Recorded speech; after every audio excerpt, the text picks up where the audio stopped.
आते हैं क्वेश्चन के सेकंड पार्ट में, यानी डिस्प्लेसमेंट। तो डिस्प्लेसमेंट क्या होता है? So it is distance between initial position and final position. यहाँ पर इनिशियल पोजीशन ये है, और जब बोगी 3 चक्कर काटता है तो फाइनली 6 मिनट बाद वो वहीं आ जाता है जहां से उसने स्टार्ट किया था, और ये उसकी फाइनल पोजीशन है। अब तुम मुझे बताओ कि इनिशियल पोजीशन और फाइनल पोजीशन के बीच का डिस्टेंस कितना है? ऑजस यस सर। बिल्कुल सही। क्या हो रहा है? आवाज क्यों आ रही है यहाँ से?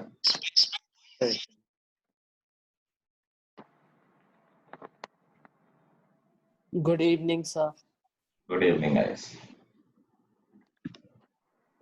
Good evening sir. Good evening. Preeti, science समाज को कहाँ है?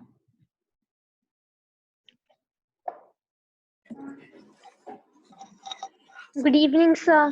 Good evening. Preeti, good evening Good sir. evening, sir. Yes, sir. Science समाज को कहाँ है तुम्हारे?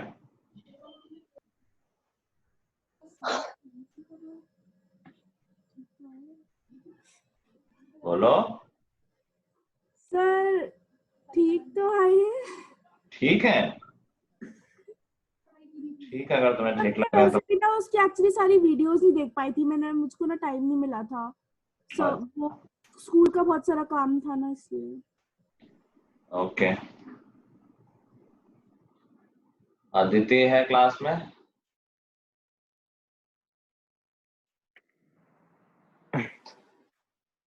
अदिति,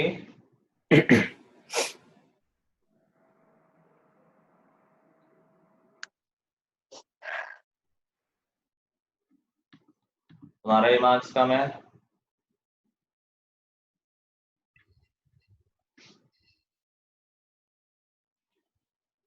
चलो, टेस्ट हर वीक होता है तो एक आध बार कम हो जाए कोई दिक्कत नहीं, लेकिन पढ़ाई पे ध्यान दो सब लोग, ठीक है? Okay sir. चलो, आई थिंक हमारा चैप्टर कंप्लीट हो गया था। आज डाउट्स लेने थे हमें। Yes, sir. चलो, तो एनसीईआरटी में कोई डाउट है क्या? So Yes, question 6. Sir, yes. एक मिनट, किस एक्सरसाइज का? So 4.3. 4.3। 4.3 से पहले के कोई डाउट तो नहीं है? No, sir. ठीक है, 4.3 में क्वेश्चन 6। उसके अलावा उसके पहले तो कोई डाउट नहीं किसी यार 4.3 में? No sir. सर 4.3 में उसके बाद है। ठीक है, अभी देखते हैं। Question number Yes, 6 sir. क्या रहा है? If the work done by a body on application of a constant force is directly proportional to the distance traveled by the body, express this in the form of an equation in two variables and draw the graph of the same by taking constant force as 5 units. Also read from the graph the work done when distance traveled by body is 2 unit and 0. तुमने ये science में chapter पढ़ लिया है क्या, work energy? क्या science में chapter पढ़ लिया वर्क एनर्जी? No sir. नहीं पढ़ा है। क्लास 8 में आपको एक चैप्टर हुआ करता था, डायरेक्ट एंड इनवर्स प्रोपोर्शन, याद है? Yes, sir. तो ये उसी Yes, से sir. रिलेटेड कॉन्सेप्ट है, वही कॉन्सेप्ट है इनफैक्ट, बस वो मैथ्स था इसलिए बताया नहीं कि डायरेक्ट प्रोपोर्शनल का एग्जैक्ट मीनिंग क्या होता है। अभी मैं रिमाइंड कराता हूँ। तुमने डायरेक्ट और इनवर्स प्रोपोर्शन जब क्लास 8 से पढ़ा था तो याद करो कि two quantities are in direct proportion when if one quantity increases, second also increases in the same ratio. आपको याद है ये? Yes sir. Yes, sir. और इनवर्स प्रोपोर्शन उल्टा होता था कि when one quantity increases, other decreases in the same ratio. Ratio बहुत इंपॉर्टेंट था। तो अगर कभी भी ये बात कही जा रही है ना कि दो क्वांटिटी डायरेक्ट प्रोपोर्शन में है तो हमेशा उनका रेशियो कांस्टेंट रहता है। तो मान लो जैसे ए और बी अगर डायरेक्ट प्रोपोर्शन में है तो हम कह सकते हैं A upon B is equal to some constant, K बोल दिया मैंने, के कांस्टेंट है, समझ गए? ए और बी वेरिएबल है। तो जब तुम फिजिक्स में पढ़ोगे बड़ी क्लासेस में तो ऐसे प्रोपोर्शनलिटी को तो ऐसे लिख देगा, इसे अगर मैं सॉल्व करूं तो ऐसा आ गया ए इज इक्वल टू के इनटू बी। अगर दो क्वांटिटी डायरेक्ट प्रोपोर्शन में तो हम कह सकते हैं पहली quantity is equal to some constant into दूसरी क्वांटिटी। रिलेशन समझे? Yes, sir. Yes, sir. Science में इसको सिंबल में कैसे लिखते हैं? जैसे मैं कह दूं कि यार distance is proportional to time, तो प्रोपोर्शनल साइन ऐसे लगाते हैं, distance is proportional to time, ठीक है। और देखो जब इक्वलिटी होती है तो एक कांस्टेंट होता है, तो हम कहते हैं प्रोपोर्शनलिटी का हम साइन हटा देते हैं, इक्वलिटी इक्वल टू लगा देते हैं और एक कांस्टेंट ऐड कर देते हैं, तो हम कहते हैं d is equal to some constant into time, ठीक है। This is working method of proportionality constant. ये साइंस का मैंने बता दिया है, बाय चांस आ गया है, समझ गए बात? समझ गए? Yes, sir. Yes, sir. Yes, sir. ऐसे ये हमेशा हर जगह ही वैलिड होगा, साइंस में फॉर्मूले जो लॉज आते हैं वो ऐसे ही बनते हैं, तुम्हें कई बार फॉर्मूला बताया जाएगा, कहा जाएगा कि जैसे फोर्स का फॉर्मूला पढ़ा हुआ है तुम लोगों ने, mass into acceleration. Yes, sir. Yes, sir. Yes, sir. Yes, sir. तो वो ऐसा होता है कि force is directly proportional to acceleration, हमने प्रोपोर्शनल हटाया, कांस्टेंट लगा दिया, उस कांस्टेंट को m बोलते हैं, तो F is equal to ma आता है, लगा दो तो। सर हाँ सर ये कौन सा क्वेश्चन डिस्कस हो रहा है? अभी तो मैंने जनरल एक कॉन्सेप्ट प्रोपोर्शनलिटी वाला बता दिया सर एक सेकंड लिख लूं, एक सेकंड सर। अरे ये साइंस का समझाने के लिए था बस, अभी मैं क्वेश्चन करा रहा हूँ फिर अच्छा, लिख लेना। सर अभी कुछ डिस्कस तो नहीं हो रहा सर, मैं 1-2 मिनट लेट था। नहीं कुछ डिस्कस नहीं हुआ, मतलब हो गया है ये, लेकिन ठीक है साइंस से रिलेटेड था वो। चलो अब कह रहा है work done by a body on the application of constant force is directly proportional to the distance, तो वर्क डन डायरेक्टली प्रोपोर्शनल है डिस्टेंस के, तो हम ऐसा लिख सकते हैं work is proportional to distance. Sir ये क्वेश्चन नंबर 6 है ना? हाँ Okay. समझ गए, work is directly proportional to distance. जब हम प्रोपोर्शनल का साइन हटाएंगे तो एक कांस्टेंट लगाएंगे, ठीक है, तो इक्वेशन क्या बन जाएगी, वर्क इज इक्वल टू एक कांस्टेंट जो कि यहाँ पर फोर्स है, तो कांस्टेंट इनटू डिस्टेंस, तो ये बन गई हमारी लीनियर इक्वेशन, समझ गए। इसको साइंस से नहीं समझना, वो मैथ से समझ ले। क्लास 8 हमने पढ़ा था प्रोपोर्शनल वाला, दो क्वांटिटी डायरेक्ट प्रोपोर्शन में है तो उनका रेशियो कांस्टेंट होता है, तो दो क्वांटिटी क्या है, वर्क और डिस्टेंस, तो हम कह सकते हैं कि वर्क अपॉन डिस्टेंस हमेशा कांस्टेंट होगी और वो कांस्टेंट यहाँ पर फोर्स है, तो इक्वेशन क्या बन जाएगी, work is equal to force into distance. Clear equation ही तो है, y is equal to 2x, कुछ ऐसा लिखा हुआ है, y की जगह w है और x की जगह d लिखा हुआ है, नाम सिर्फ बदले हुए हैं, कुछ ऐसा फॉर्मेट नहीं बदला है। सब लोग समझ पा रहे हो? Yes, sir. Yes, sir. Yes, sir. Yes, sir. ये वेरिएबल है w, d वेरिएबल है, ये y और x के लिए लिखे हुए हैं, ये कांस्टेंट है, ये कोई नंबर है 2 3 4 7 8 समथिंग, ठीक है। तो इक्वेशन बन गई है। अभी अब आगे बढ़ते हैं, कह रहा है कि express this in the form of equation कर दिया हमने, draw the graph of the same by taking constant force as 5, कह रहा है f को 5 ले लो, तो हमारी इक्वेशन क्या बन जाएगी, w is equal to 5d, ये बिल्कुल ऐसा है, y is equal to 5x, ठीक है। इसका ग्राफ बनाना बहुत आसान है, बना ले graph. Yes, sir. Yes, sir. दो सॉल्यूशन लिख लो, कोई भी, x को 0 ले लोगे तो y भी 0 आ जाएगा, x को 1 ले लोगे y 5 आ जाएगा, दो पॉइंट मिल गए, ज्वाइन कर दो, इक्वेशन बन गई, ठीक है। तो ये इसका दूसरा पार्ट हो गया कि ग्राफ बना दिया इसका हमने। तीसरा कह रहा है कि read the graph and find from the graph the work done when distance travelled by body is 2 unit, तो ग्राफ से बताना जब डिस्टेंस 2 है तो वर्क कितना है, तो देख लो जब d इज इक्वल टू 2 है तो w इज इक्वल टू कितना आ रहा है, ग्राफ में देखोगे जब d 2 होगा तो w 10 आ रहा होगा, तो ये ग्राफ में देखने वाले, वैसे तो इक्वेशन से ही दिख जाएगा d 2 है तो w 10 आ जाएगा, लेकिन क्वेश्चन कह रहा है ग्राफ से बताओ, तो हम ग्राफ में जब d इज इक्वल टू 2 होगा तो देख लेंगे कि w इज इक्वल टू कितना है, वो 10 हो रहा होगा। समझ गए बात सब लोग? Yes, sir. Yes, sir. कर लो नोट डाउन। रोहित तुमने क्लास चैप्टर पढ़ा हुआ है स्कूल में? सर ये वाला चैप्टर तो अभी नहीं पढ़ा सर। लिनियर इक्वेशन है, नहीं पढ़ा अभी? चलो कोई बात नहीं, तो थोड़ा हो सकता है कम समझ में आए, तो डोंट वरी अबाउट इट। जब हम नया चैप्टर शुरू करेंगे तब वो क्लैरिटी हो जाएगी उसमें, बाकी तुम पुराने वीडियोस देख लोगे तो भी अच्छा रहेगा। सर हाँ सर क्वेश्चन नंबर 8 का एक बार ग्राफ बना के दिखा। नहीं, क्वेश्चन नंबर 8 जो है उसमें जो पार्ट्स दिए उसके अलग अलग ग्राफ बनाने हैं कि एक ही में बनाने नहीं, हैं? अलग अलग कुछ नहीं बनाना है इसमें, ग्राफ कहाँ बनाना है? Question number 8 sir. ग्राफ बनाने को लिखा हुआ है ये? हाँ सर, एक सर सेकंड। सिर्फ फर्स्ट में लिखा है। अच्छा अच्छा, नहीं एक ही ग्राफ बनेगा, अलग अलग क्यों ग्राफ बनेंगे? Anyway, उसी में सारे पॉइंट्स रिप्रेजेंट करने हैं। अरे आई थिंक सारे पॉइंट तो करने ही नहीं है। नहीं अभी अब मैं करता हूँ, सारा करता हूँ, टेंशन। मैंने दूसरा एक पॉइंट और था कि what is the work done when distance travelled is 0। तो जब d 0 है तो w भी 0 है, तो उस केस में 0 आंसर आ जाएगा। ठीक है, चलो। और 7th में डाउट तो नहीं किसी को? No sir. No sir. चलो क्वेश्चन नंबर 8 देखते हैं। 8 तो बहुत ही इजी है, नॉर्मल एक इक्वेशन दे रखी है, बस अगेन x और y की जगह कुछ दूसरे नाम दे रखे हैं, c और f दे रखे हैं, I think Celsius and Fahrenheit. ये फॉर्मूला भी शायद तुमने पहले पढ़ा होगा। Yes sir. Yes sir. ठीक है, तो कुछ नया नहीं है।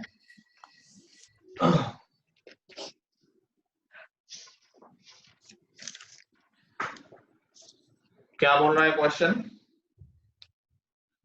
कह रहा है कि in countries like USA and Canada temperature is measured in Fahrenheit, where in countries like India it is measured in Celsius.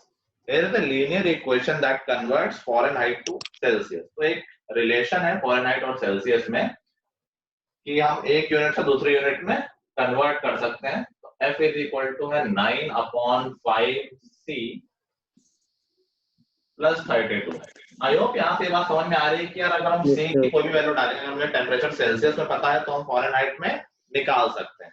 C की वैल्यू डालोगे F की वैल्यू आ जाएगी। उल्टा भी ट्रू है कि अगर F की वैल्यू पता है तो हम C निकाल सकते हैं। अगर मुझे टेम्परेचर फॉरेनहाइट में पता है तो मैं F में वैल्यू डाल दूंगा, इक्वेशन को सॉल्व करूंगा तो C आ जाएगा। तो रीजनल इक्वेशन हमेशा ऐसा ही होता है, अगर तुम्हें एक वेरिएबल पता है तो तुम दूसरा आसानी से निकाल सकते हो। ठीक है, तो पहला जो क्वेश्चन है कह रहा है draw the graph of digital equation, Celsius को x लो और फॉरेनहाइट को y लो। ऐसे तो हम लिखते हैं इक्वेशन अपनी, y है ये x है तो y is equal to 9/5x plus 32। बहुत सिंपल सी बात है। हमने दो पॉइंट ले लेते हैं, एक तो मैं ले लूंगा, देखो इसके लिए यहाँ ऐसा ले लेंगे। देखो ग्राफिंग जो है इस चैप्टर में ये तुम्हारे ग्राफ का टेस्ट नहीं है, ये इक्वेशन का टेस्ट है। तो ऐसा नहीं है ग्राफ एक्यूरेट बनाना, जैसे यहाँ प्रॉब्लम है 0 और 32 एक सोल्यूशन है, तो ग्राफ है 32 होते नहीं रहना है, अप्रोक्सीमेटली बना देना, सिर्फ लिख देना है कि ये 32 है। तो इसके लिए यहाँ पर तुम्हारे चेक करने नहीं आ रहा है। तो एक पॉइंट तो हो गया 0,32 और एक मैं ले लेता हूँ C को 5 ले लेता हूँ ताकि फ्रैक्शन आए।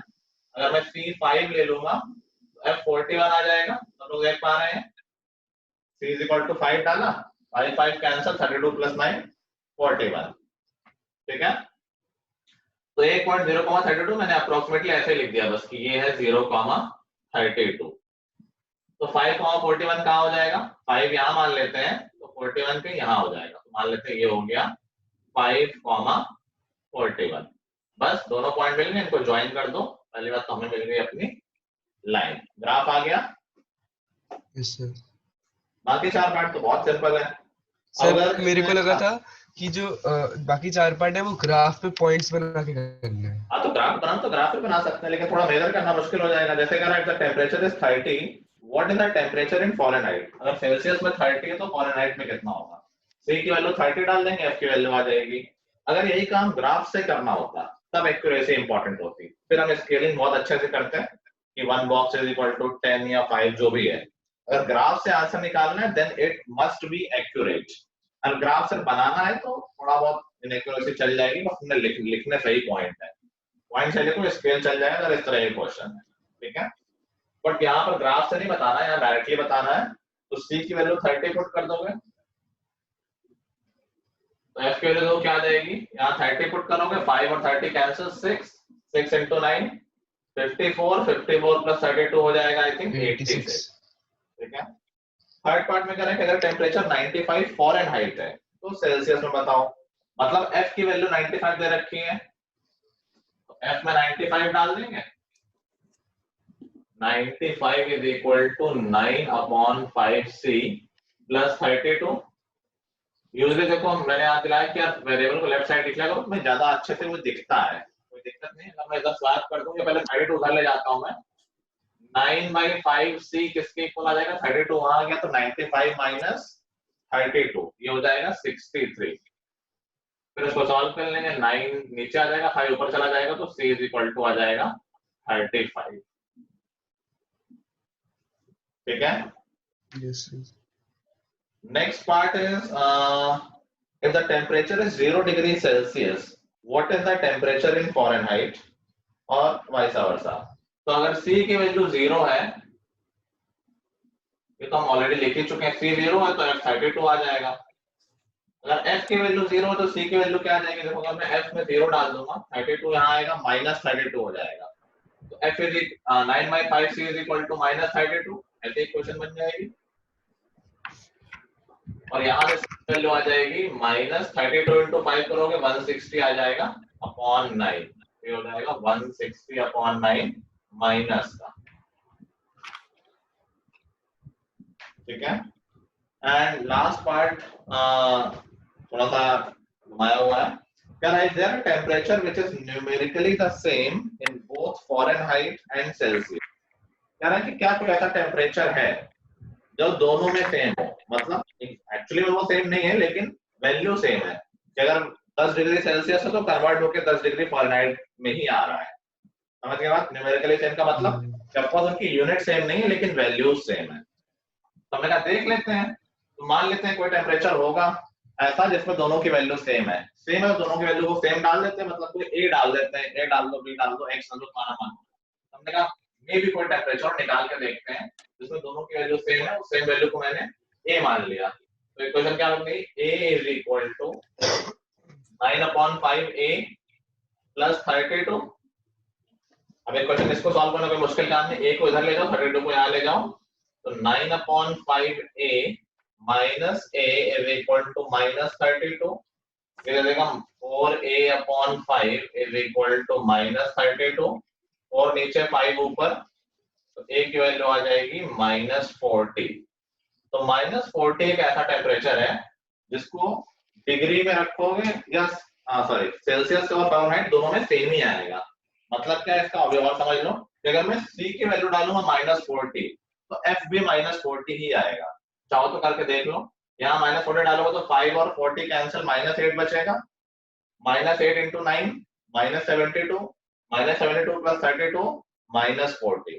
तो तुमने सेल्सियस में माइनस 40 डाला, फ़ारेनहाइट भी माइनस 40 ही आया।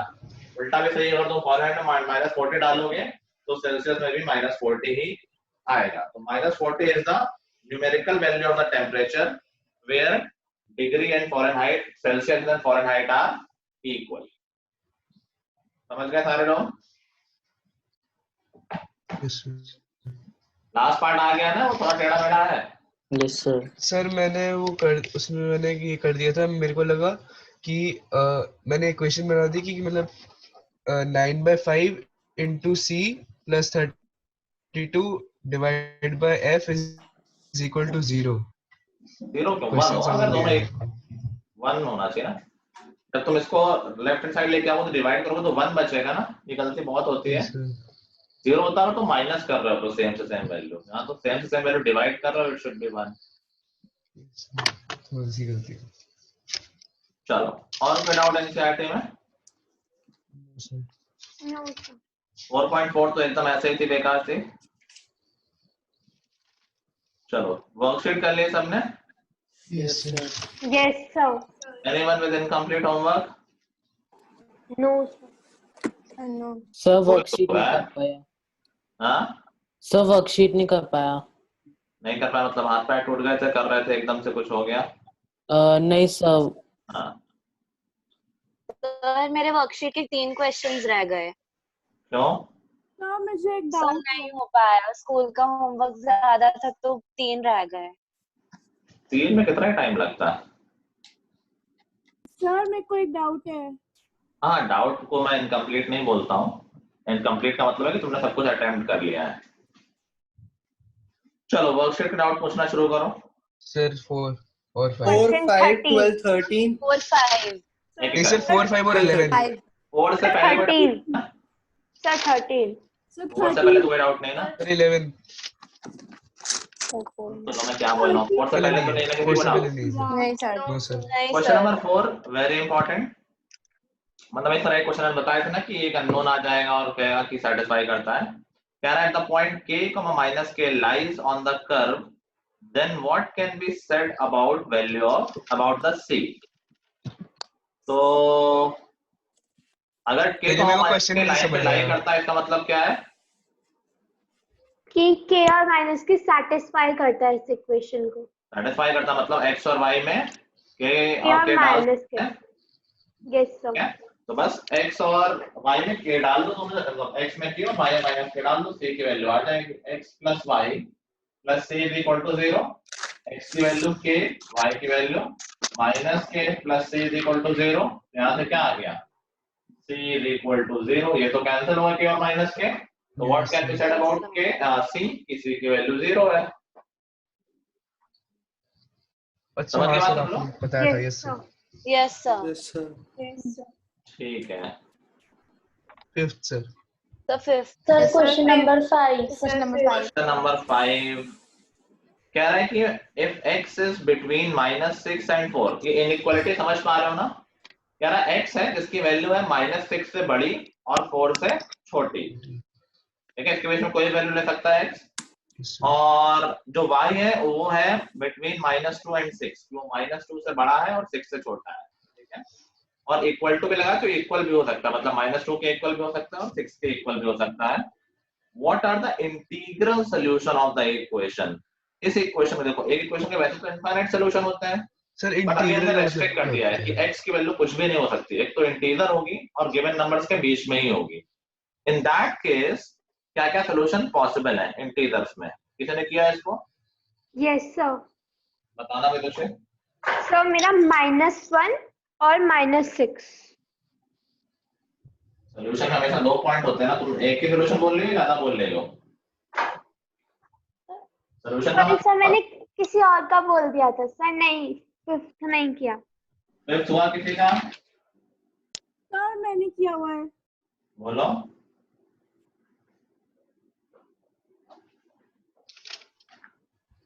सर 0,5, 4,7, 6,8 और 2,10। 7 कहाँ से आ सकता है? 7 तो कोई वेरिएबल 7 तो हो ही नहीं सकता। सर y आ रहा है 7। तो y के लिए क्वेश्चन ने क्या बता रखा है कि y इज लेस देन और इक्वल टू 6, तो 7 वाला सॉल्यूशन थोड़ी लेंगे जिसमें वो 7 आ गया है। इक्वेशन है x - 2y + 10 = 0। वैसे हमें सॉल्यूशन निकालना होता तो हम रैंडमली शुरू हो जाते हैं, कुछ भी रख के वैल्यू एक वेरिएबल की दूसरे की वैल्यू आ गई, बट अभी हमें कुछ भी नहीं रखनी है। रेस्ट्रिक्शन लगा रखी है, जो x है वो 4 से छोटा है और -6 से बड़ा है, और ऐसे y में रेस्ट्रिक्शन लगा रखी है कि 6 से छोटा है और -2 से बड़ा है, प्लस इंटीग्रल सॉल्यूशन पूछ रहे हैं, सिर्फ इंटीग्रल वाले बताने और कोई सॉल्यूशन नहीं बताने हैं। सर तो ये मतलब हिट एंड ट्रायल ही तो हो गया। हिट एंड ट्राई नहीं है बिल्कुल, बट हमें एक वेरिएबल की वैल्यू रखनी है और यहाँ से रखना शुरू करें, एक किसी एक की रखना शुरू कर दो और एक कॉर्नर से शुरू कर दो। जैसे y मैक्सिमम 6 हो सकता है, मिनिमम -2 हो सकता है। चलो y शुरू कर देते हैं, तो y को हम 6 रख देते हैं, देखो x की वैल्यू क्या आ जाएगी? 6 रखोगे तो ये देखो x - 12 + 10 = 0, तो x की वैल्यू आगे देखो 2 आ सकती है वैल्यू? हाँ आ सकती है। तो एक सॉल्यूशन क्या आ गया? 2,6। हमने बात की। अब अगला ट्राई करते हैं, यहाँ मैंने y की वैल्यू को 6 रखा था, अगले बार मैं रख रहा हूँ y की वैल्यू को, देखो y 6 से छोटा है, तो 6 से छोटा इंटीजर 5 हो जाएगा, 5 रख के देख लेते हैं, तो क्या आ जाएगा? x - 10 + 10 = 0, यहाँ पे x की वैल्यू 0 आ जाएगी। 0 आ सकती है? हाँ आ सकती है, क्योंकि 0 इसमें आ रहा है इन वैल्यूज में। तो अगला सॉल्यूशन क्या हो गया? 0,5। अगला y को 4 रख के देख लेते हैं, अभी पैटर्न समझ गए होंगे। देखो x - 8 + 10 = 0, x की वैल्यू आ गई -2, देखो दो कम हो रही है x की वैल्यू, 2 0 -2 पॉसिबल है x की वैल्यू? हाँ पॉसिबल है। तो अगर मैं x को रखता हूँ, x की आ गई -2 और y की है 4। अगर मैं y को 3 रखूंगा तो x की वैल्यू क्या आएगी? 2 कम हो रही ना, पैटर्न से बता दो। -4 -4 आएगी बिल्कुल। क्या -4 आ सकती है? हाँ आ सकती है, कोई दिक्कत नहीं है। अगर मैं y की वैल्यू को 2 रखूंगा तो क्या आएगी x की वैल्यू? -6 रख के भी देख लो आ जाएगा, बट पैटर्न भी ऑब्जर्व कर सकते हैं। आ सकती है x की वैल्यू -6 आ सकती है। अगर मैं x की y की वैल्यू को 1 रख दूंगा तो -8, बट क्या ये आ सकती है? क्या है -6 से बड़ा है, तो अब इसके बाद सोल्यूशन नहीं मिलेगा। These are the possible solution under given conditions. ठीक है सर थोड़ा साइड जाइए। हाँ ठीक है सर।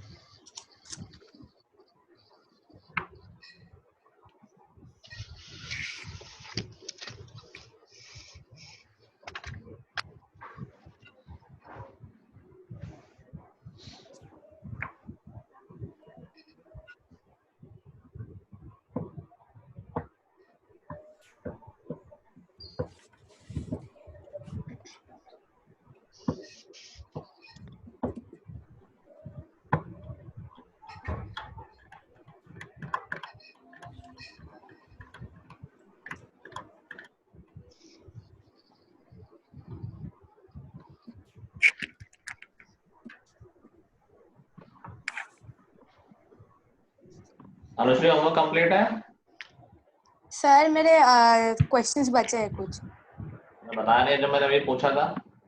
सर बताया तो था सर, लास्ट के चार क्वेश्चंस बचे हैं मेरे, कर लेंगे। हाँ मुझे लगा सिमरन बोल रही थी, सॉरी। सर मैंने भी बोला था। तो फिर अनुश्री ने नहीं बोला था? सर मैंने बोला था। मेरे 3 बचे हैं ना। अनुश्री ने बोला था, तुमने सुना था क्या? मैंने नहीं सुना अनुश्री का। मैंने भी नहीं सुना। सर मैंने बोला था। चलो भाई मान लेते हैं।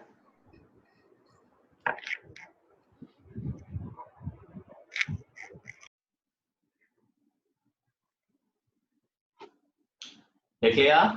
सर नहीं सर, एक क्वेश्चन मिनट। 13 में जो ट्रायंगल बनना है ना, वो ट्रायंगल नहीं बन पा रहा ठीक से। अरे 13 पहुंचने दो। 5 के बाद सर ट्रायंगल उसको बनाना था 13 से पहले कोई डाउट है? सर 8th का आंसर एक बार चेक कर लो। 8th का आंसर, अच्छा आंसर तो गिवन नहीं, आंसर मैच कराना तो मैं आंसर बोल देता हूँ जल्दी जल्दी। एक मिनट सर। क्वेश्चन नंबर 1 का आंसर होगा सम ऑफ 2 नंबर्स, अच्छा 40 होगा। Yes sir. 2 पे तो बहुत सारे आंसर होंगे, 1,1 हो सकता है, 4,0 हो सकता है, सर, 0,4/3 हो सकता है, बहुत सारे हो सकते हैं, कर लोगे खुद से। सर 2,2/3 2,2/3 हो सकता है, ठीक है। चलो थर्ड में अमाउंट बिल, तो थर्ड का आंसर होगा 75 into 12, जो कि हो जाएगा 9,500 आंसर आ रहा है। Yes sir. सर 1400 आ रहा है सर। नहीं सर यूनिट्स दे रखे हैं ना, 750, तो x की वैल्यू 750 है, y की नहीं है, तो फिर y को निकाल दिया। पर सर 12x plus 500 तो दिया हुआ है, 500 भी अब तो x की वैल्यू अगर तुम डालोगे 750, तो 750 into 12 कितना हो जाएगा? 9,000 नहीं है क्या वो? अच्छा तुमने 900 लिख दिया होगा, वो 9,000 होगा, ठीक करो उसको। Okay sir. फोर्थ हमने डिस्कस कर लिया है, फिफ्थ हमने डिस्कस कर लिया है। 6 is 3x plus 2y is equal to 350। Yes sir. Yes sir. 7th का आंसर होगा 5। 5, ठीक है। 8th का answer sir x minus 2 is equal to -3। y का है इसमें? सर उसने तो बोला ना नेल्सन की एज y लेने के लिए। 2y minus 6 is equal to 0। 2y minus 6 is equal to 0। हाँ सर, यस सर। यही आ रहा सबका? नहीं सर। सर उसने तो बोला ना कि डेविड और नेल्सन की प्रेजेंट एज x और y है रिस्पेक्टिवली। उसके बाद इक्वेशन बनेगी x plus 3 is equal to 2 है। 2 times y plus 3 भाई, उसकी एज भी तो y plus 3 हो जाएगी। x plus 3 is equal to 2 times y plus 3। तो मेरी x minus 2y is equals to 3। 6 yes sir 6 होगा ना? कैसे सर, मुझे नहीं समझ आया। x minus 2y is equal to 6 आएगा ना? डेबिट की प्रेजेंट एज मैंने x ले ली है और नेल्सन की y ले ली है, ठीक है? अभी कह रहा है आफ्टर 3 इयर्स, तो आफ्टर 3 इयर्स डेबिट की एज हो गई x प्लस 3 और नेल्सन की as 2y plus 3। 2y plus as हुई है, अभी एज हुई है भाई, अभी रिलेशन नहीं बनाया है। अब रिलेशन क्या है कि डेविड की एज डबल है नेल्सन की एज की, that means x plus 3 is 2 times y plus 3, bracket लगाया करो हमेशा, तो यहाँ से क्या आ जाएगा? अच्छा हाँ +3 आएगा, ठीक है ठीक है, मैं सही बोल रही थी। 2y plus 6 यहाँ से इधर आएगा भाई, तो x minus 2y is equal to 3 आ जाएगा, ठीक है? क्वेश्चन नंबर 9, क्वेश्चन नंबर 9 में इक्वेशन आएगा 2x minus 3y is equal to 30, ठीक है ना? सर 9 डाउट है सर। यार opposite angles of parallelogram are this graphically represent the relation, तो अगर ऑपोजिट एंगल ऑफ पैरेललोग्राम की प्रॉपर्टी क्या होती है? Opposite Sir, they are angles are equal. Equal. Equal 2x minus 8 is equal to 3y plus 22, बस equation बना लो, तो 2x minus 3y is equal to 30 आ जाएगा। ग्राफ बनाने को बोल रहा है तो सोल्यूशन निकाल के ग्राफ बना देना, ओके सर। ठीक है? सर उसकी जो पावर 0 है उसका कुछ काम नहीं है। पावर 0 नहीं, वो डिग्री है। अच्छा हाँ वही डिग्री 0 है। डिग्री 0 नहीं है, डिग्री का साइन है, एंगल डिग्री में होता है ना। अच्छा हाँ सर डिग्री यूनिट बता रहा है, उसका कोई काम नहीं है। क्वेश्चन नंबर 10 कर लो। क्वेश्चन नंबर 11, अच्छा 11 तो अच्छा क्वेश्चन है, क्या है आंसर? डाउट है मेरा सर। मुझे सीधा 12 में डाउट था, 13 में सॉरी। सर 11 सर मेरे को नहीं सर, मेरा आ गया सर मेरे को नहीं था सर, मेरे को 11th में था। मेरा भी आ गया सर, आ गया सर, आ गया सर। बताओ तो आंसर। सर 2 P2 आई है, देखो इसमें दो स्टेप में आंसर आएगा, पहले k की वैल्यू आएगी, उसके बाद हाँ सर c की वैल्यू आएगी। क्या कह रहा है? If 1, -1, 3 is the point of intersection of lines, point of intersection अगर लाइन कोई है दो लाइन का, दैट मींस वो पॉइंट दोनों लाइन पे लाई करता है। Yes sir. ये तो मतलब है इसका, कह रहा है कोई पॉइंट है which is the point of intersection of these two lines, that means ये जो पॉइंट है वो इस लाइन पे भी लाई करता है और इस लाइन पे भी लाई करता है, ठीक है? 10th में हम ये करना सीखेंगे, ऐसे ही सॉल्यूशन निकालते हैं दो इक्वेशन के। तो ये जो पॉइंट है दोनों लाइन पे लाई कर रहा है, तो ये दोनों इक्वेशन को, दोनों लाइन के इक्वेशन को सैटिस्फाई करेगा। तो हम कह सकते हैं कि यार ये पहली इक्वेशन को सैटिस्फाई करेगा, तो ये पॉइंट है -1, 3, तो पहली इक्वेशन में x में -1 पुट कर दो और y में 3, तो क्या आ जाएगा? -2 + 9 minus k is equal to 0, that will give you k is equal to 7।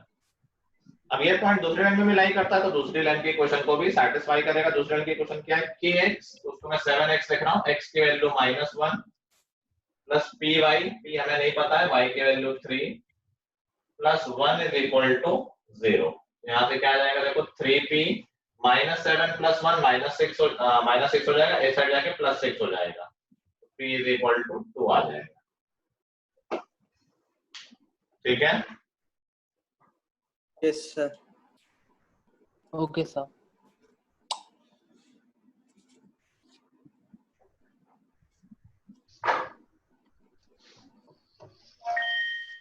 Next out question number 12, उसका आंसर आएगा 2² 2 आएगा, I guess. Yes sir. Sir 2² आएगा ना? स्क्वायर क्या है? नहीं सर मतलब अच्छा जब नहीं, मल्टीप्लाई स्क्वायर नहीं होगा, ये तो एक ट्रायंगल होगा। एरिया है ना सर? 2 आएगा आंसर, और ये एक ट्रायंगल होगा, स्क्वायर नहीं होगा। सर 13 का है वो तो ट्रायंगल। मैं 12 की बात कर रहा हूँ, 12 भी ट्रायंगल ही आएगा भाई। सर 12 एक बार कर दीजिए। कह रहा what is the area of region enclosed by the lines x is equal to 0, y is equal to 0 and x plus y is equal to 2। x is equal to 0 मतलब क्या है? x इज इक्वल टू 0 क्या होता है? वो y पे लाई करेगा। Last class में डिस्कस हुआ था ना अच्छे से। x इज इक्वल टू 0 क्या रिप्रेजेंट कर रहा है? Constant x is equal to 0 क्या रिप्रेजेंट कर रहा है? ये तो बहुत detail line on y yes sir वही तो बोला। सर कांस्टेंट उन्होंने इस तरह के आंसर दिए थे, फिर मैंने एग्जैक्ट बोला था कैसे बोलना है। सर क्या- कांस्टेंट और clearly x is equal to 0 क्या बता रहा है, क्या रिप्रेजेंट कर रहा है? so the graph will be formed on y axis simply बोलो x is equal to 0 is y axis, it represents y axis. x is equal to 0 यही तो लाइन होती है y एक्सिस। तो this is the graph of x is equal to 0, ये line हो गई y axis. दूसरी लाइन क्या है? y इज इक्वल टू 0, वो किसकी इक्वेशन है? x की x एक्सिस हो गई। और तीसरी लाइन है x plus y is equal to 2, वो ग्राफ बनाओगे तो ऐसा बनेगा 2, 0 और 0, 2। तो इन तीनों लाइनों से मिलके कौन सा रिलेशन बना? Triangle. x is equal to 0, y is equal to 0 और x प्लस वाई, triangle तीनों लाइन से ट्रायंगल ही तो बना। ये वाला ट्रायंगल, इसका एरिया पूछ रहा है, इसका बेस है 2, हाइट भी है 2, तो एरिया निकाल लेंगे हाफ बेस इनटू हाइट से, तो एरिया भी 2 आ जाएगा। ठीक है, यस सर कर लिया था सबने ये? मैं तुक्के में आ गया था तो। Yes sir. ठीक है, 13th में क्या डाउट है? पर 13th में वो ठीक से ट्रायंगल नहीं बन पा रहा। ठीक से ट्रायंगल नहीं बन पा रहा है। सर एक सेकंड सर, उसमें वो बोले कंस्ट्रक्टर ट्रायंगल में क्वेश्चन खोलना पड़ेगा इससे सर। मतलब कंस्ट्रक्ट करने को नहीं बोल रहा, लेकिन ट्रायंगल तो बनेगा जब 3 लाइन ड्रॉ करोगे तो उससे ट्रायंगल ही बनेगा, अनलेस 2 लाइंस पैरेलल हो, जो कि नहीं है। सर हमें तो बस एरिया निकालना है, हमें ये थोड़ी ना बताना है कि ट्रायंगल बनेगा कि नहीं। तो एरिया कैसे निकालोगे बिना ट्रायंगल देखे? सर हमें 2 वैल्यूज दे दिए, उसको एक आपने बोला था ना एक ब्रेथ एक हाइट कर लो, उसके बाद कौन से 2 दो वैल्यू? इक्वेशंस दे दिए ना, 2 इक्वेशंस दे दिए ना। तो इक्वेशन तो लाइन की है ना? हाँ सर, तो 2 लाइन मिल, हाँ पता नहीं आवाज कट रही है। पहले तुम बहुत गलत डायरेक्शन में सोच रहे हो, तुम फैक्टराइजेशन वाला सोच रहे हो। Factorisation is the different thing. वहां वो फॉर्मूले से ले जा रहे हैं कि एरिया का फॉर्मूला दे रखा था, तो हमने कहा एक लेंथ होगी एक विड्थ होगी, तो वहां सेट हो गया था। यहाँ फॉर्मूला, एरिया का फॉर्मूला थोड़ी दे रखा है, यहाँ तो इक्वेशंस दे रखी है ना, वो भी लाइंस की। ठीक है, तो नॉट रिलेटेड विद दैट, वो अलग बात है। चलो, three of the region enclosed by these 3 line, तो हमें तीनों लाइन को ड्रॉ करना पड़ेगा। अब सिंस हमें ग्राफ का काम है तो एक्यूरेटली ड्रॉ करना पड़ेगा। तो एक तो लाइन है 3x - 2y = 4, कोई सॉल्यूशन बता सकता है मुझे? सर सर -2 y = -2 फर्स्ट वाले बताते हैं क्या सर? सॉल्यूशन ऐसे बताते हैं, 2 पॉइंट होते हैं ना x और y, क्या बोल रहा है y = -2। सॉल्यूशन अगर मैं कहूं सर 0, -2 2, 1 हो जाएगा। और क्या बता रहे हो सर? आप फर्स्ट वाले का बोल रहे हो? हाँ, फर्स्ट इक्वेशन का सर 0, -2 0, -2। ठीक है, 2 बहुत है इसके लिए, तो 0, -2 तो ये हो गया पॉइंट, और दूसरा ले लिया 2, 1। सर और 0,3 2 बहुत है ना, वो तो क्या, तो यहाँ से 0,3 थोड़ी होगा। नहीं सर, सेकंड वाली इक्वेशन के लिए मेरे को लगा आप दूसरा बोल रहे हो। चलो, सेकंड जो हमारी इक्वेशन है वो है x + y = 3। तो एक सॉल्यूशन ले लेंगे हम 3, 0 और एक 0,3। ये हो गई हमारी दूसरी लाइन, कुछ ऐसे जाएगी। अगर हम ये देखेंगे तो इंटरेस्टिंग बात ये मिल रही है कि 2, 1 इसका भी सॉल्यूशन है। 2, 1 पहली लाइन का भी सॉल्यूशन था, दूसरी का भी। तो हम ये ग्राफ पे देख पाएंगे कि ये जो पॉइंट है जहां दोनों इंटरसेक्ट कर रहे हैं, ये पॉइंट है 2, 1। ठीक है, ये तुम्हें ग्राफ में अपने आप दिख जाएगा, ऐसा कुछ निकालना नहीं है तुम्हें। तीसरी लाइन है x = 0। x = 0 क्या होता है? Sir y axis. y axis. तो ट्रायंगल हमारा क्या बना? ये ट्रायंगल बना। समझ पा रहा हूँ? ऐसा नहीं कि एक्स पर रुक जाएंगे, हमें एक्स एक्सिस से मतलब नहीं है। 3 लाइनें कौन सी हैं? पहली, दूसरी और तीसरी वाई एक्सिस। तो ट्रायंगल ये ना जो मैंने शेड किया है राइट नाउ। प्रीति आया समझ में? यस ठीक है? सर। अब इस ट्रायंगल के देखो हमें बेस और हाइट मिल जाए तो बात बन जाए। अभी देखो ये पॉइंट था 0,-2, ये पॉइंट है 0,3। क्या हम बेस निकाल सकते हैं? इन दोनों पॉइंट की डिस्टेंस दिख रही है हमें आराम से। ये पॉइंट है 3 और ये पॉइंट है -2। 3 और -2 के बीच कितने डिस्टेंस है? नंबर लाइन ही तो है ये। 3 और -2 में कितना गैप है? Sir 5 units. 5 यूनिट्स है। 3 ऊपर है, 2 नीचे है, ओरिजिन से, तो नेट 5 ही तो हो गया। तो बेस हमारे ट्रायंगल का 5 हो गया और हाइट क्या है? ये हो जाएगी हाइट। और ये डिस्टेंस कितनी है? 2 यूनिट ही तो है, एक्स पे 2 ही तो चले हैं। Yes sir. ये कोऑर्डिनेट ज्योमेट्री में भी पढ़ाया जाएगा, वैसे भी दिख रहा है ये। आप ध्यान देखो कि ये पॉइंट क्या है, 2 यूनिट चले, ये डिस्टेंस कितनी है? x। इस पॉइंट की y एक्सिस से डिस्टेंस ही तो है, कहां चले हैं ये पॉइंट? यही तो है, ये 2 यूनिट चले थे हम। तो इसकी हाइट हो गई 2 और बेस हो गया 5। तो एरिया ऑफ ट्रायंगल क्या हो गया? हाफ बेस इनटू हाइट, जो कि हो जाएगा 5 यूनिट स्क्वायर। किसी का आया था आंसर क्या? सर हो गया। इसका हुआ था?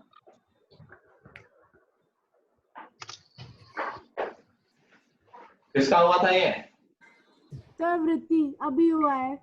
अभी तूने डाउट पूछा है, किसका पहले से हो गया था? सर मैंने किया हुआ था वो ना, लाइन वो गलत बनाई थी मैंने। हाँ कोई बात नहीं, मैं बस जानना चाह रहा हूँ कोई है जिसका आंसर पहले से सही आ गया हो।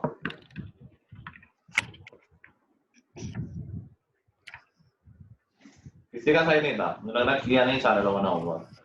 सर किया है सर। किया है। किया है सर। तो पकड़े जाएंगे अभी, देखना कुछ दिनों में। चलो नेक्स्ट, अब तो डाउट होंगे नहीं।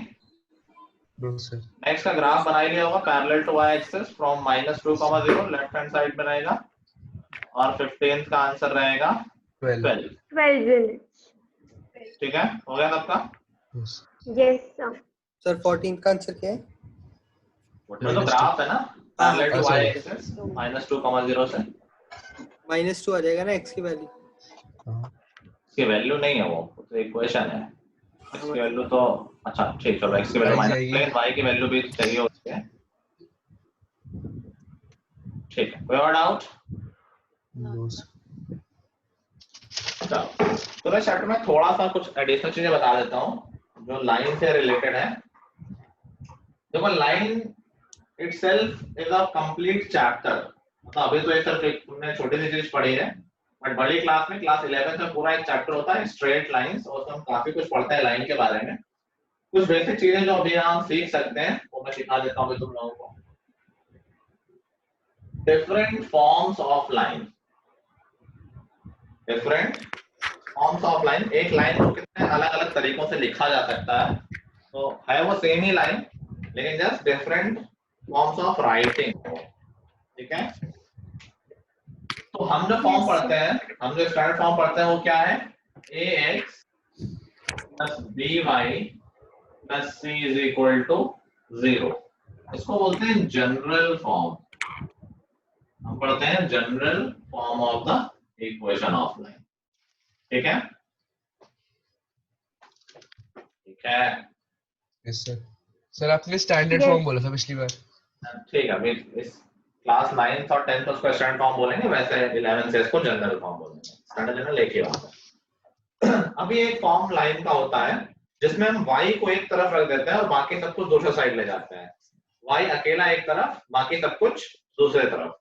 तो अगर मुझे ऐसा करना है तो मुझे क्या करना पड़ेगा? कांस्टेंट को भी उधर ले जाऊंगा, x को भी उधर ले जाऊंगा और फिर b से डिवाइड कर दूंगा। अभी एग्जांपल कर लेंगे। ऐसे फॉर्म को हम बोलते हैं slope intercept form. Very important form होता है स्लोप इंटरसेप्ट फॉर्म। इसको कैसे बोलते हैं? स्टैंडर्ड फॉर्म कैसे बोलते हैं? y is equal to mx plus c। अभी लिख लो, भी बताता हूं क्या मतलब है इसका। जहां m को बोलते हैं, m is the slope of line and c is the y intercept।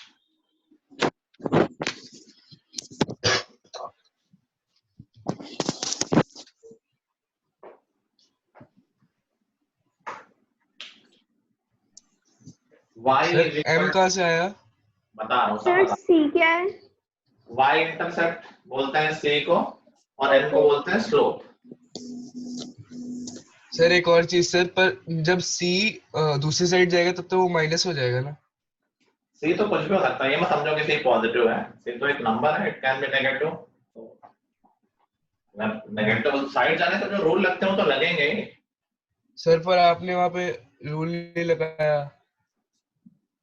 अरे ये वाला सी और ये वाला सी नहीं है, ये कोई नंबर है, यहाँ एबीसी अच्छा। कोई नंबर है, यहाँ एफएसी कोई नंबर है, उससे ये नहीं रिलेट करो, ठीक है। चलो अब मैं पहले ये सिखा रहा हूँ कैसे कन्वर्ट करते हैं, फिर सिखाऊंगा एग्जैक्ट मतलब क्या है। मान लो कोई इक्वेशन है 2x plus 3y minus 5 is equal to 0, तो किस फॉर्म में लिखी हुई है ये? स्टैंडर्ड स्टैंडर्ड फॉर्म या जनरल फॉर्म में। क्वेश्चन कह रहा है कि इसको स्लोप इंटरसेप्ट फॉर्म में कन्वर्ट करो। इट मींस कि y अकेला एक साइड रहेगा, बाकी सब दूसरे साइड रहेंगे, ठीक है। अब मैं कह रहा यहाँ पे देखो क्या हो जाएगा, 3y is equal to minus 2x plus 5। Agreed? Sir पर अब स्लोप 2x इंटरसेप्ट y कोई क्या? Sir 2x minus 5 is equal to minus 3y भी तो लिख सकते हैं। लेकिन हमारा स्टैंडर्ड फॉर्म, इस फॉर्म में क्या होता है, y अकेला होता है विद अ प्लस, आगे से बाद में +1 होता है, तो अल्टीमेटली हमें y को प्लस रखना है, ठीक है। अभी y के साथ कुछ होता नहीं, y अकेला होता है, 3 नहीं हो सकता, तो हम पूरे इक्वेशन को 3 से डिवाइड कर देंगे, तो क्या हो जाएगा, y is equal to minus 2 upon 3x plus 5 upon 3, ठीक है। अब हमारा ये कन्वर्ट हो गया है स्लोप इंटरसेप्ट फॉर्म में। हम कह सकते हैं कि स्लोप क्या है, यहाँ पर m की वैल्यू कितनी है, तो start form y is equal to mx plus c, m की वैल्यू है minus 2 upon 3, c की वैल्यू है 5 upon 3। समझ गए सब लोग?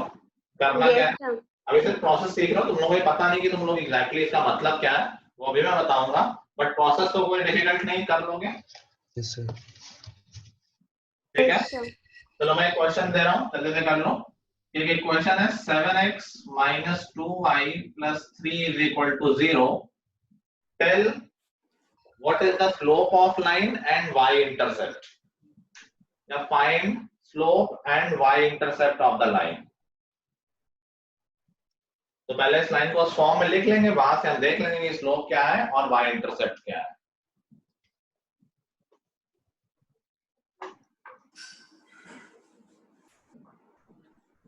सर इधर तो y नेगेटिव है। y हमारा काम है y को पॉजिटिव बनाना, तो y को उस साइड ले जाओ, या नेगेटिव है तो पूरे इक्वेशन को माइनस से मल्टीप्लाई कर दो। अल्टीमेटली हमें इस फॉर्म में लाना है कि y अकेला आ जाए, y is equal to something आ जाए।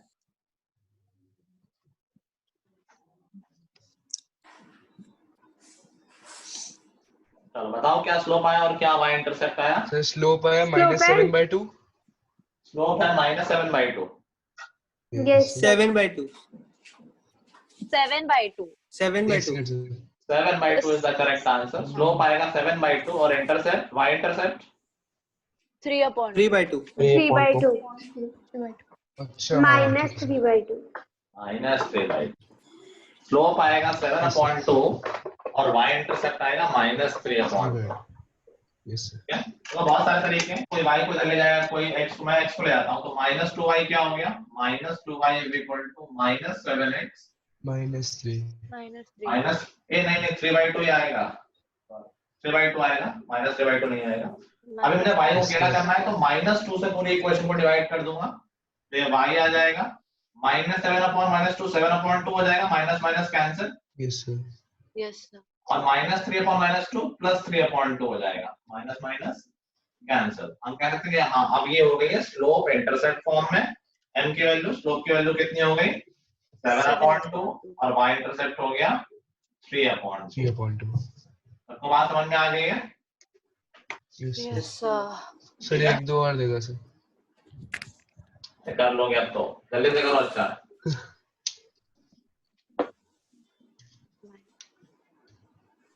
चलो जल्दी, ओरली तो ओरली हो जाएगा। सर बोल दीजिए, क्लियर नहीं है। -2x + y = 9।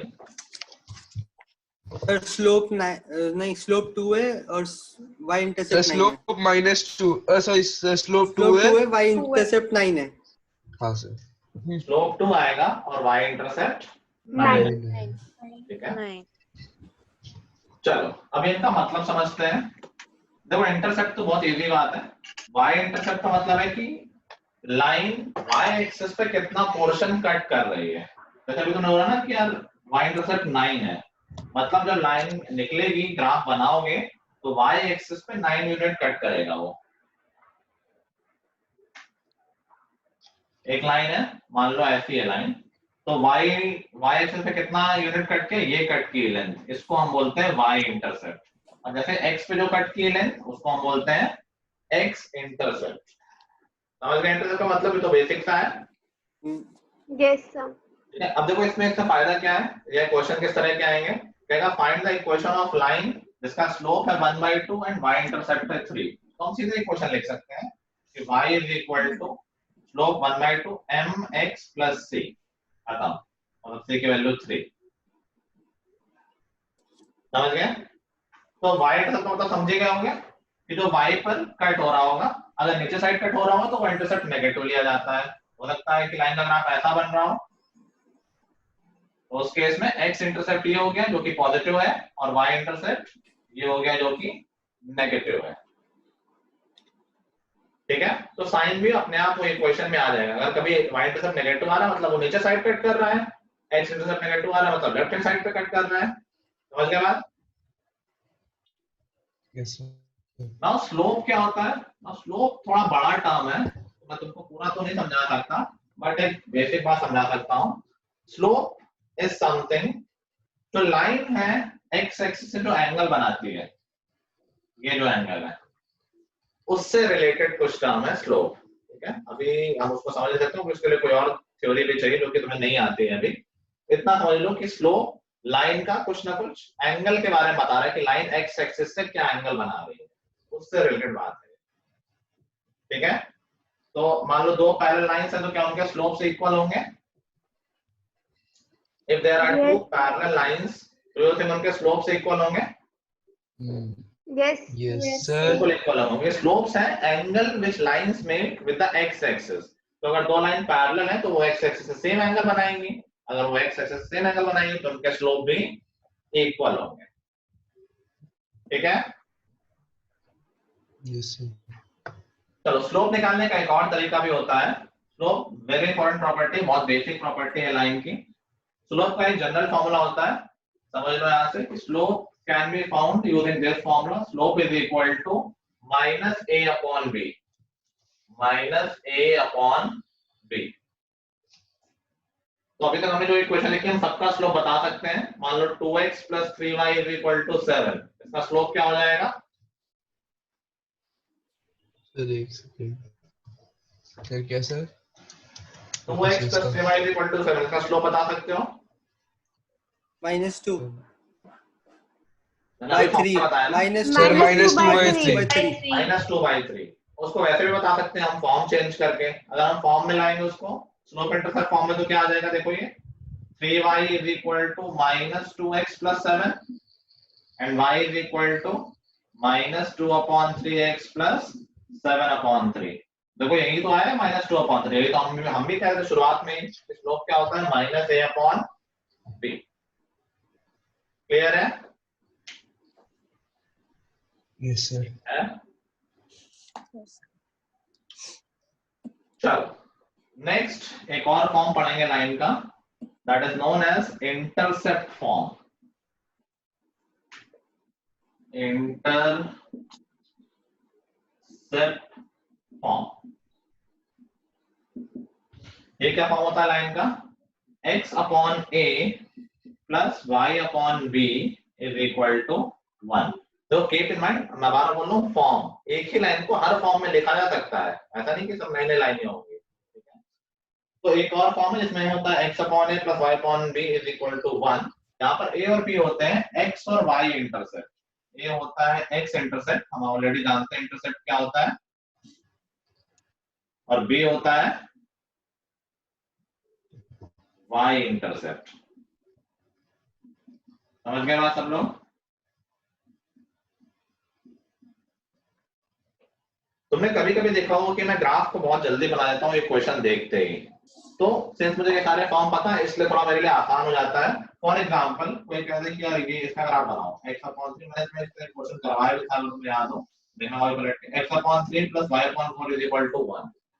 ये Yes, क्वेश्चन sir. देख के मुझे पता है इसका x इंटरसेप्ट कितना है, x इंटरसेप्ट कितना है 3, y इंटरसेप्ट कितना है 4 तो मैं ग्राफ तुरंत बता सकता हूँ कि x पे 3 काट रहा है और y पे 4 काट रहा है, ये हो जाएगा ग्राफ। समझ गए बात? Yes sir. अभी बात आई कि हम कन्वर्ट कैसे करेंगे। तो कन्वर्ट करने के लिए क्या है, अभी हमारा पर्पस क्या है, हमारा पर्पस है कि राइट हैंड साइड पे 1 होना चाहिए। जैसे इसमें पर्पस था कि y अकेला होना चाहिए, इसमें पर्पस है कि राइट हैंड साइड पे 1 होना चाहिए। तो फॉर एग्जांपल हमने कहा, अभी मैं सिंपल एग्जांपल ले रहा हूं, 3x + 4y = 12। इसको अगर हमें इंटरसेप्ट फॉर्म में चेंज करना है तो मेरा पर्पस है कि राइट हैंड साइड पे 1 बन जाए, तो मैं पूरे इक्वेशन को किससे डिवाइड कर दूंगा 12 से, अपॉन 12 अपॉन 12 अपॉन 12। तो ये कन्वर्ट हो गया हमारा इंटरसेप्ट फॉर्म में, x/4 + y/3 = 1। ठीक है, हमेशा ऐसा जरूरी नहीं कि सारे कैंसिल हो रहे हो और अच्छे अच्छे नंबर आ रहे हो। तो मैं एक और एग्जांपल दे रहा हूं जहां पर ये अच्छे नंबर नहीं आएंगे। फॉर एग्जांपल ऐसा होता है 2x + 5y = 7। प्रोसेस क्या रहेगा, प्रोसेस वही रहेगा, क्या करना है हमें, सबको 7 से डिवाइड करेंगे। वेरी गुड, पूरे इक्वेशन को 7 से डिवाइड कर दो, 7 7 7, देखो क्या बन जाएगा ये। अच्छा, स्टैंडर्ड फॉर्म में ये भी है कि x/a है, x के साथ कुछ नहीं है, जो कुछ है अपॉन में है। तो 2x/7 को क्या मैं ऐसे लिख सकता हूँ, सोचो, x/7/2, वो 2 ऊपर आ जाएगा घूम के। Yes sir. ठीक है, क्योंकि हमारा पर्पस है इस फॉर्म में लाना कि x के साथ कुछ ना हो। तो 2 ऊपर अगर अपॉन का अपॉन कर दोगे तो ऊपर आ जाता है। बात वही, बस हम इस तरह लिख रहे हैं। ऐसा ही क्या लिख देंगे, y/5/7 को कैसे लिख दें, 5/7 को 7/5 7/5 = 1। तो इसका मतलब क्या है कि x इंटरसेप्ट कितना है 7/2 7/2 और y इंटरसेप्ट कितना है 7/5 7/5 हमेशा ऐसा नहीं, इंटीजर है, इंटीजर कोई वो थोड़ी ना होता है कि इंटीजर ही आंसर चाहिए हमें। सबको आ गया समझ में? Yes sir. Yes sir. तो अगर कभी इस तरह की क्वेश्चन देखेंगे तो हम तुरंत ग्राफ बना सकते हैं। ठीक है, अगर जरूरत पड़ेगी तो हम इसमें फॉर्म में कन्वर्ट करके ग्राफ बना लेंगे। अपने स्कूल में ये सब नहीं करना है, ये सब नॉलेज है, सीख रहे हैं अभी। ठीक है, दो एक आध क्वेश्चन। Yes sir.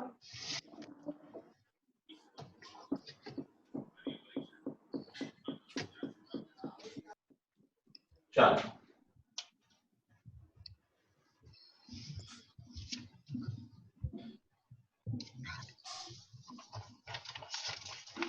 चलो convert it into intercept form.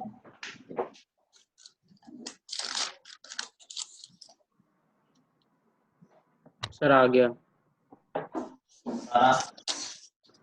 Sir. X intercept हो गया 6 और वाई इंटरसेप्ट 18/5। मैंने लिखा देना, Yes, और sir. लिख दिया। Yes sir. सर हो गया। स्टैंडर्ड फॉर्म बोलना, कोई कैसे लिखेंगे, 5y = 18 - 3x। क्या sir 5y 3x + 5y - 18 = 0। Yes sir. क्या बोल रहा हूँ मैं, इंटरसेप्ट फॉर्म में लिखने को बोल रहा हूँ ना, तुमने तो स्टैंडर्ड फॉर्म में लिख दिया। सर आपने स्टैंडर्ड फॉर्म तो बोला। सर इंटरसेप्ट, अभी अभी आपने स्टैंडर्ड बोला था। अरे Yes, sir. निकल गया होगा, इंटरसेप्ट फॉर्म में लिखना है। Sir x/6 + y/18/5 is equal to 1. Very good, x/5 x/6 + y/18/5 = 1। x intercept आ जाएगा 6 और y इंटरसेप्ट आ जाएगा 18/5। किसी को डाउट तो नहीं है? No sir. No sir. एक और दे रहा हूँ, देखिए कौन सही कर पाता है।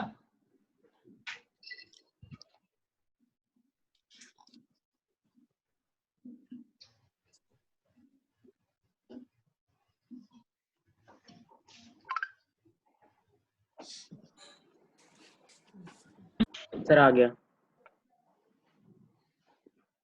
चलो बोलो।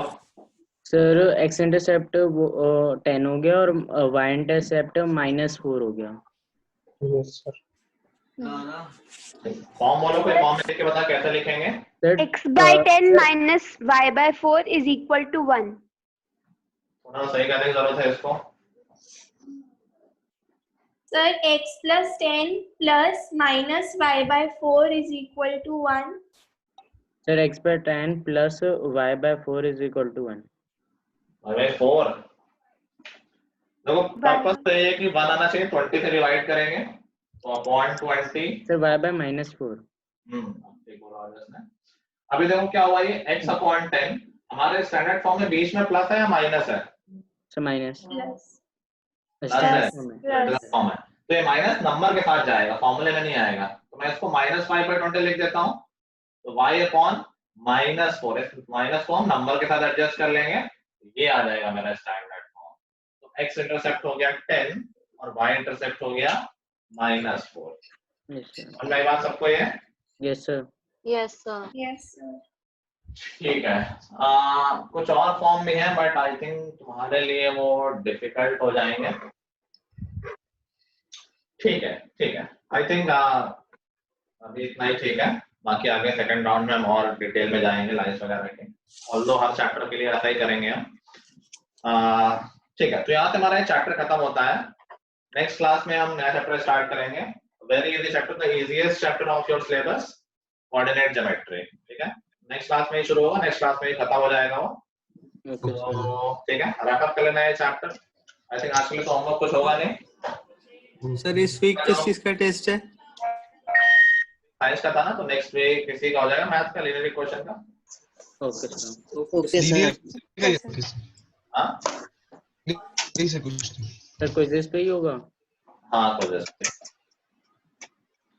ठीक है, यस सर। चलो, so that's all for today guys, till the next time, goodbye everyone, have a nice time, Thank you sir। Thank you, sir. Thank you, sir. Thank you sir। okay bye bye guys, Thank you, sir. okay,